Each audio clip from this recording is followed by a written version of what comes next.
Palestinians. Sir Gerald Kaufman.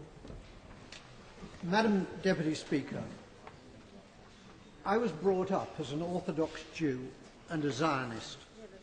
On a shelf in our kitchen was a tin box of the Jewish National Fund, into which we put coins to help the pioneers building a Jewish presence in Palestine. I first went to Israel in 1961, and I've been there since more times than I can count. I had family in Israel, and I have friends in Israel. One of them fought in the wars of 1956, 1967 and 1973, and was wounded in two of them. The tie clip which I'm wearing is made from a campaign decoration awarded to him, which he presented to me. I've known most of the prime ministers of Israel, starting with the founding prime minister, David Ben-Gurion. Golda Meir was my friend.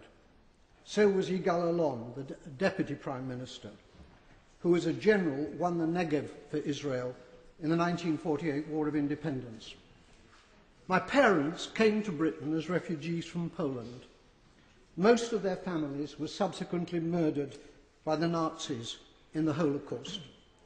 My grandmother was ill in bed when the Nazis came to her hometown of Stachov. A German soldier shot her dead in her bed.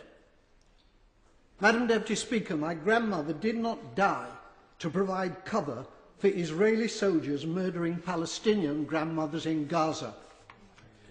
The present Israeli government ruthlessly and cynically exploit the continuing guilt among Gentiles over the slaughter of Jews in the Holocaust as justification for their murder of Palestinians. The implication is that Jewish lives are precious, but the lives of Palestinians do not count. On Sky News a few days ago, the spokeswoman for the Israeli army, Major Leibovich, was asked about the Israeli killing of, at that time, 800 Palestinians. The total is now 1,000. She replied instantly, 500 of them were militants. That was the reply of a Nazi. I suppose that Jews fighting for their lives in the Warsaw Ghetto could have been dismissed as militants. The Israeli Foreign Minister, Tzipi Livni, asserts that her government will have no dealings with Hamas because they're terrorists. Tzipi Livnis' father was Eitan Livni, Chief Operations Officer of the terrorist Irgun Tzvi Leumi, who organised the blowing up of the King David Hotel in Jerusalem, in which 91 victims were killed, including 4 Jews. Israel was born out of Jewish terrorism. Jewish terrorists hanged 2 British sergeants and booby-trapped their corpses. Irgun, together with the terrorist Stern Gang, massacred 254 Palestinians in 1948 in the village of Deir Yassin.